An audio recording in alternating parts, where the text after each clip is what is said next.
Welcome. आज हम बात करेंगे जॉब इंटरव्यू के डर और घबराहट से जुड़े हुए कुछ साइकोलॉजिकल फैक्ट और साथ ही साथ वो तरीके जिससे आप अपने इंटरव्यू को फुल कॉन्फिडेंस से दे पाएंगे।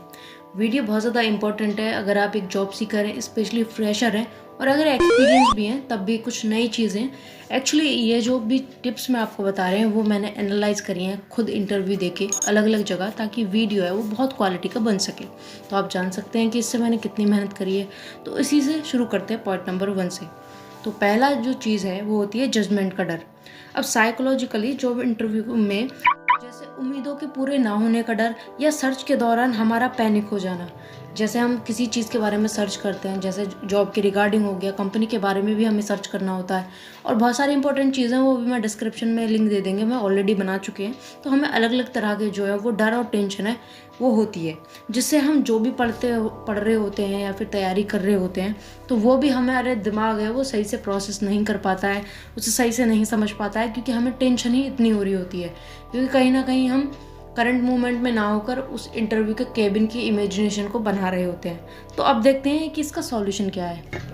तो सॉल्यूशन है कि आपको अपना जो ध्यान है उसे नेगेटिव बातों से हटाकर, जैसे फेलियर या इंटरव्यू में रिजेक्शन और ये सारी चीज़ें कि मैं नर्वस हो गया तो क्या होगा, ज़्यादा से ज़्यादा कुछ नहीं होगा, बहुत अच्छे से आपको चीज़ें समझाएंगे।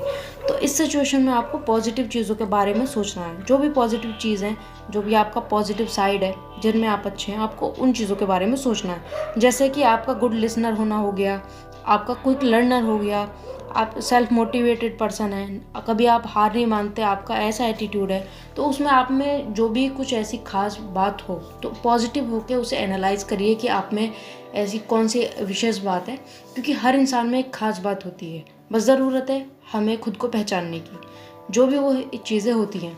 क्योंकि साइकोलॉजिकल आपने ये एक देखा ही होगा कि जो चीज़ हमारे पास होती है हमारा उस पर ध्यान नहीं होता, न होता है तो बहुत कम होता है। जो चीज़ हमारे पास नहीं है उस पर हमारा फोकस साइकोलॉजिकली, ये कॉमन बात है, ये होता ही है। सेकंड पॉइंट आता है परफॉर्मेंस की एंजाइटी। तो साइकोलॉजिकली इंटरव्यू में क्या है, बेटर परफॉर्म करने का एक प्रेशर हमारे ऊपर होता है। जैसे कि कंपटीशन, इतने सारे लोग लाइन में लगे हैं तो वो मुझे ही क्यों चूज़ करेंगे। हम हो सकता है कि एक दूसरे का रेज्यूमे देख के वहाँ पे जैसे बैठे रहते हैं। इंपॉर्टेंट जो भी लिंक्स है मैं आपको डिस्क्रिप्शन में दे देंगे ताकि इस वीडियो में हम ज़्यादा फोकस कर सकें। तो अब क्या होता है कि हम टेंशन में आ जाते हैं कि गलतियों को लेके, कि कुछ गलती हो गई तो इंटरव्यू में क्या होगा, इंटरव्यू मेरे बारे में क्या सोचेगा और उनकी रिक्वायरमेंट को मैं फुलफिल कर पाऊंगा या कर पाऊंगी नहीं। तो इस तरीके के जो हैं वो हमारे अंदर डर रहते हैं परफॉर्मेंस को लेके। अब जानते हैं इसका सॉल्यूशन। तो आप अपनी तैयारी को फोकस्ड होकर करें और जो भी मोस्ट आस्क्ड क्वेश्चंस होते हैं, जो रिपीटेडली होते हैं, जिस भी फील्ड में आप इंटरव्यू देने जा रहे हैं, चाहे वो आईटी का हो, चाहे वो एचआर के लिए हो, कोई भी बीपीओ के भी हो सकते हैं, ये वीडियो कंबाइन ही है। तो उसमें ज़रूरी है कि आपको मोस्ट आस्क्ड क्वेश्चन है, कुछ तो यूनिवर्सली होते हैं, तो उनके आंसर भी अपने अकॉर्डिंग लिख कर आप प्रैक्टिस उनकी करें। और यहाँ पे मैं आपको सजेस्ट करना चाहते हैं चैट जीपीटी को, आप उसका भी यूज़ कर सकते हैं। और किस तरीके से आपको प्रॉम्प्ट देना है किसी भी चीज़ के लिए, अगर आप इंटरव्यू के क्वेश्चन और आंसर दोनों ही किस तरीके से आप चैट जीपीटी से पूछ सकते हैं, उसका प्रॉम्प्ट भी मैं आपको लिख कर दे देंगे डिस्क्रिप्शन में, ताकि आपकी बेस्ट हेल्प है वो हो सके। तो अब क्या है कि आपको ये जो सारी चीज़ें चल रही होती हैं, एंजाइटी आपकी, तो यहाँ पे आपको खुद से पॉजिटिव बातें करनी चाहिए। खुद को ये विश्वास दिलाना चाहिए कि मैं तैयार हूँ और मेरा सिलेक्शन है वो ज़रूर होगा। अगर बाई चांस नहीं भी होता है तो ये कोई अंत तो नहीं है। जो भी मिस्टेक होंगी मैं उनसे सीखूंगा, उन्हें एनालाइज करूंगा और नेक्स्ट इंटरव्यू में मैं उन्हें इम्प्रूव करके जाऊंगा और अपने कॉन्फिडेंस के साथ है मैं नया अटेम्प्ट करूंगा। हालांकि ये बात जितनी आसानी से मैंने कह दी है वो उतनी आसान तो नहीं होगी, क्योंकि प्रैक्टिकल एक्सपीरियंस से सारी चीज़ें बता रहे हैं। लेकिन ये बातें आपको बहुत ज़्यादा हेल्प करेंगी। जब आप इन बातों को एक्शन में लाएंगे तब इसका जो इम्पैक्ट है वो बहुत ज़्यादा होगा।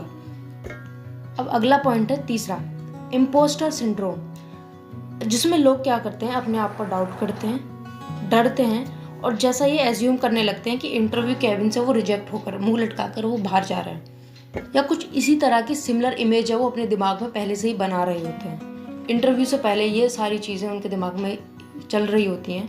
तो इस सिंड्रोम के अंदर ये आता है। अब इसका सॉल्यूशन क्या है, देखिए खुद को ये चीज़ आपको समझनी चाहिए कि जो नेगेटिव थॉट्स हैं जो कि आपके दिमाग में आ रहे हैं, चैलेंजेस जो हैं उनको आप चैलेंज करें कुछ इस तरीके से कि आपने मेहनत करी है, आप में वो एबिलिटी है, जो भी आप जॉब डिस्क्रिप्शन है उससे आप काफ़ी रिलेटेबल आप खुद को ये आश्वासन दिलाएं। साथ ही साथ अपनी उन क्वालिटीज़ को भी माइंड में हाईलाइट करें ताकि आपको एक महसूस हो कि आप इस जॉब के लिए राइट फिट पर्सन है। तो आपका सिलेक्शन तो तय है और आप इस इंटरव्यू में ज़रूर सेलेक्ट होंगे। तो जिससे क्या है कि आपका जो डर है वो बहुत ज़्यादा ओवरकम है, वो हो जाएगा और आपको एक अच्छी फीलिंग होगी।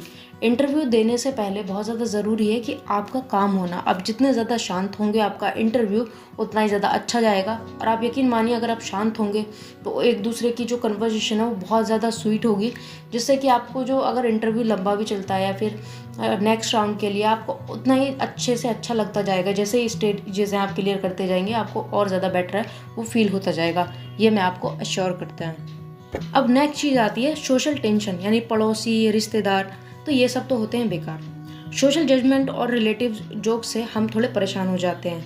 अगर आप इन सब थॉट्स के साथ इंटरव्यू देने जाएंगे तो सॉरी टू से आप बहुत ज़्यादा नर्वस होंगे और टेंस्ड होंगे, जो कि आपके इंटरव्यू पे एक गलत इम्पैक्ट वो डाल सकता है। अब इसका सॉल्यूशन ये है कि सबसे ज़्यादा आपको अप्रिशिएट करना चाहिए इस बात के लिए कि कम से कम आप कोशिश कर रहे हैं। और दूसरी बात कि इंटरव्यू में ऐसे जाइए जैसे कि वो आपके दोस्त हैं, बहुत टाइम बाद मिल रहे हैं। और ये मैं आपको विश्वास दिलाते हैं कि ये चीज़ काम करती है। जब आप अपने दिमाग में साइकोलॉजिकल ये मान के जाएंगे कि ये आपके दोस्त हैं और आप इनसे बहुत टाइम बाद मिल रहे हैं, हालांकि आपको बिहेवियर तो प्रोफेशनली करना है लेकिन अंदर से जो आपका डर है वो नहीं होगा, क्योंकि आप अपने दिमाग में, अब दिमाग जैसे कि 3 इडियट का डायलॉग भी है एक, उसको जितना आप बेवकूफ़ बना सकते हैं तो आप बना सकते हैं दिमाग को, तो उसे भरोसा आपको दिलाना रहता है, वो एक ज़रूरी बात है। तो ये ट्रिक काम करती है, आप इसे भी अप्लाई कर सकते हैं। अब तीसरी चीज़ है, आप किसी का भी इंटरव्यू आप देख लीजिए। एक इंटरव्यू में तो हमारे गोल्डन नीरज चोपड़ा ने भी कहा था कि जो उनके पहले बोलते थे कि ये क्या, ये पागलपंती करता रहता है, क्या भाला फेंक, ये सब क्या है, कुछ नहीं होने वाला, इस तरीके से। लेकिन जब वो एक के बाद एक है वो आगे बढ़ते गए और ख़ासकर तब जब वो गोल्ड मेडल लाए हमारे देश के लिए, तो तब उन्होंने उसके इंटरव्यू के बाद बताया कि बहुत लोगों ने अप्रिशिएट किया और बोल रहे थे हमें तो भरोसा था। मतलब ये मान लीजिए कि उनसे और उनकी फैमिली से ज़्यादा भरोसा दिखा रहे थे वो जब वो मेडल ले आए थे। तो वैसे ही लोग अपनी स्टेटमेंट है वो बदल देंगे जब आपका सिलेक्शन हो जाएगा, जब आप अच्छा काम कर रहे होंगे, अपनी ज़िंदगी में बढ़ेंगे। तो इसलिए आपको रिलेटिव्स और पड़ोसी गुप्ता जी, शर्मा जी, इनकी बातों को सीरियस लेने की कतई ज़रूरत नहीं है।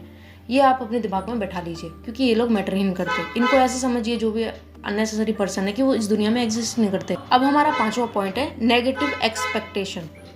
नेगेटिव, कितना ट्राई कर लिया कुछ नहीं हो रहा। तो मनोज कुमार शर्मा जो कोई 12th फेल जिन पे बनी है, आपने देखा कि उनका भी 3rd टाइम में सिलेक्शन हुआ है।